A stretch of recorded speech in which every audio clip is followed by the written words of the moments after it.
What was actually built beneath the Great Pyramid?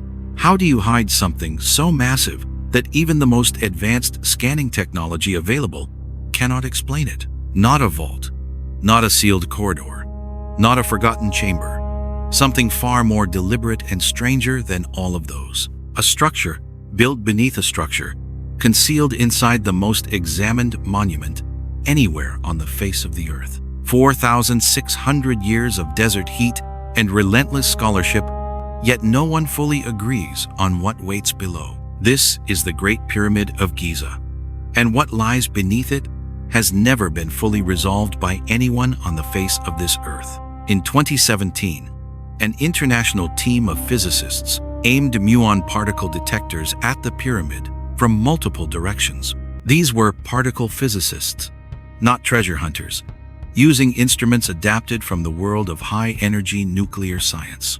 And deep inside the stone, positioned above the Grand Gallery, they detected a sealed void the size of a commercial aircraft. Not a crack, not a measurement error, a real enclosed space, completely unknown to the entire world until that single moment. The pyramid had been studied and mapped for 2 full centuries, and no one had found that void until the detectors arrived. That discovery reopened a question that has haunted engineers and historians since Napoleon first stood at the pyramid's base. What exactly did the ancient builders construct beneath the stone they placed upon the sand of the Giza Plateau? The year was approximately 2560 BC, and a pharaoh, the ancient Egyptians called Khufu, had recently come to power. He was not the whip-cracking tyrant of Hollywood films. He was an administrator of extraordinary vision and cold precision. He commanded a workforce that archaeologists now estimate at between 20 and 30,000 organized and skilled men, not slaves, according to evidence from the workers' village excavated nearby, but organized laborers given rations and medical care. These men built the largest stone structure ever assembled by human hands on a plateau just south of modern Cairo. But Khufu did not invent the practice of building beneath his pyramid. He inherited a tradition already centuries deep in Egypt. Every pyramid before his contained subterranean passages, chambers cut downward into the bedrock for sacred and ritual purposes. The question was never whether he built beneath his pyramid. The real question was what he intended that construction to accomplish. To answer that, you must descend. And the descent begins not at the pyramid's base, but in the bedrock far beneath it. Before the first stone was placed above ground, workers were already cutting passages downward into the plateau bedrock. They carved a passage angled at precisely 26 degrees, driving it into the earth for 350 feet. 26 degrees matches the bearing of North Star Thuban as it appeared from the Giza Plateau around the year 2500 BC. This passage was aligned to the night sky. Before the pyramid above it had risen a single course of stone from the sand. The underground was oriented to the cosmos before the overground existed. That level of precision is never accidental craftsmanship. At the end of that corridor, roughly 100 feet below the desert surface, sits a large and deliberately unfinished room. Egyptologists call it the Subterranean chamber, but that name is far too calm for what you find when you arrive there. The walls here are rough, and the ceiling jagged, partially worked and abandoned, unlike the polished granite chambers above. In the floor, a narrow pit descends into a darkness so complete that no full exploration of it has ever been completed. No treasure, no inscriptions, no burial goods of any kind have ever been found there. Just raw stone and a pressing silence. Many researchers believe this chamber was abandoned deliberately, as if the entire sacred plan changed direction mid-construction. The most compelling theory holds that it represents Duat, the Egyptian underworld, deliberately left raw and unfinished in the rock. Not a construction failure, but a declaration. The underworld cannot be finished, cannot be fully known, cannot be controlled. The builders did not stop underground. They cut 2 more passages rising upward through the pyramid's interior solid stone. The first is the ascending passage, rising at 26 degrees toward the sky, instead of descending toward the earth below.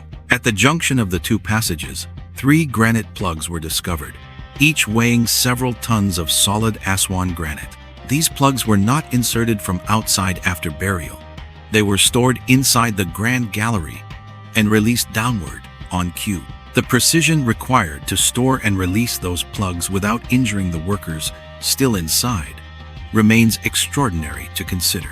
Someone designed a stone mechanism inside a mountain to trigger at precisely the right moment, once and never to be used again. Beyond those plugs, the Grand Gallery soars through the core, a corbelled vault 150 feet in total length. The walls angle inward, course by course, each stone layer leaning over the last to create a ceiling that seems almost to float. No mortar holds those stones in place. Only the weight and angle of each block pressing against the next keeps them stable. Architects who study corbelling say it should not work at this scale, yet it has held together for 4,000 years of time. At the top, a short passage leads to the king's chamber, and nothing you have walked through before can prepare you for what waits. Step inside, and the sound changes at once. The granite absorbs everything, leaving a silence that feels almost physical. The chamber is built from massive granite blocks, each brought from the Aswan quarries 500 miles to the south by river. The room is 10 cubits wide, 20 cubits long, 11 cubits tall, a space proportioned with unmistakable precision. Every surface is granite, not softer limestone, as if this room required a material of far greater permanence. Above the flat ceiling, 5 relieving chambers stack on top of each other to distribute the pyramid's weight above.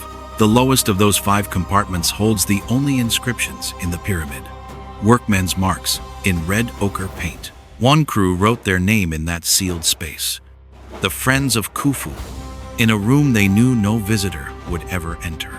They wrote their pride into a space they knew would never be opened, a dedication held only by the pyramid itself.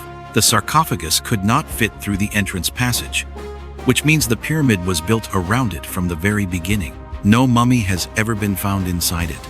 No lid, no ceiling marks, just an open granite box waiting in a room of total stone.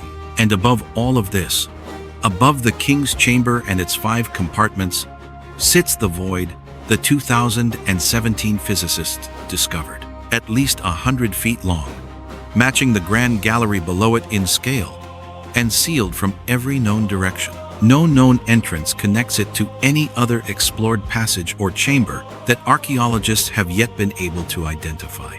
Some propose it is a second Grand Gallery, a structural feature built to redistribute the weight of the stones above.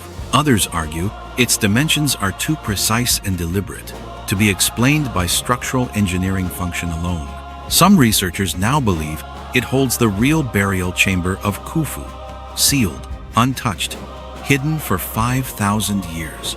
That would mean the pyramid we know is a shell around a secret chamber that has never once been entered from the inside. Every tomb robber in history, every expedition, every scanner had been moving through the pyramid's outer layer only. If true, the real burial space still sits in sealed darkness, above the chamber we know, above the plateau, untouched. Return now to the subterranean chamber and that narrow pit in the floor, the one no expedition has ever fully mapped. In 1817, Caviglia descended into that pit with torches and rope, and reported a depth he simply could not determine from below. Modern endoscopic surveys suggest the pit continues well below the level that any physical exploration has yet safely reached. One geologist proposed that this pit follows a natural fault in the bedrock, rather than having been cut by human hands at all. If true, they built here, not despite the crack in the bedrock beneath them, but precisely and deliberately because of it. The fault in the earth may be the reason for the pyramid above it, the axis point around which 4 million blocks were arranged. That would make the pyramid not just a tomb or monument, but a marker, a physical cap placed over a wound in the earth, an anchor driven into bedrock, where a crack in the earth's surface met the alignment of the stars directly overhead. Stand 100 feet below the desert, in the descending passage, and imagine what it actually cost to reach this level. Copper tools dulled after every foot of stone, and were replaced by workers who could see no end to what lay ahead. The alignment was read from the stars through a narrow shaft overhead, then cut by copper tools into the bedrock below. 3 systems aligned beneath this stone: the subterranean chamber, the Queen's Passage, and the King's Chamber shaft above. Above all of it, 4 million limestone blocks were stacked with tolerances tighter than a single human hair in width. They were not just building over the ground. They were building a bond between what exists above the earth and what lies below. That passage, aimed at the star of the dead, declares a between the world of the living and the realm that follows death. Aimed at the southern stars, the ascending passage connects the living world to resurrection and to the eternal sky above. The pit that follows a natural fault declares, the foundation of all this is not human engineering, but the earth itself. Every chamber, every passage, and every angle is a sentence in a language we have spent 2 centuries learning to read. This pyramid is not a mystery from lack of data. It is a mystery because every answer reveals a still deeper question below. We know it was aligned to the star Thuban before the first stone was placed. We still do not know fully why. We know the granite plugs sealed that corridor. We do not know what final ritual authorized the moment of their release. The void above the Grand Gallery is confirmed. What it holds or was meant to contain remains entirely unknown to this day. Beneath it all sits a pit that no expedition in 4,000 years has ever succeeded in reaching the full bottom of. These were not builders who worked without intention. Every measurement they made carried a deliberate weight of meaning. Below held the realm of the dead. Within held transformation. And the sealed void above holds what cannot yet be named.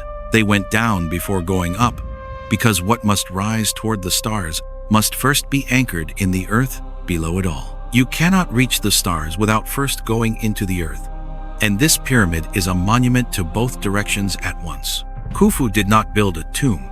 He built a machine designed to move a human soul through 3 distinct levels of existence: the underworld below, the transformation chamber within, the void above, death, passage, and whatever comes after both. What we have explored today is only what has been officially confirmed by mainstream archaeology and science so far. The hidden void alone could change everything we believe was placed inside this pyramid nearly 5,000 years ago.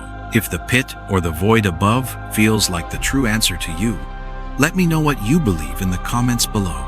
The Great Pyramid has sealed its answer for 4,000 years, and every new scan only deepens the dark below it.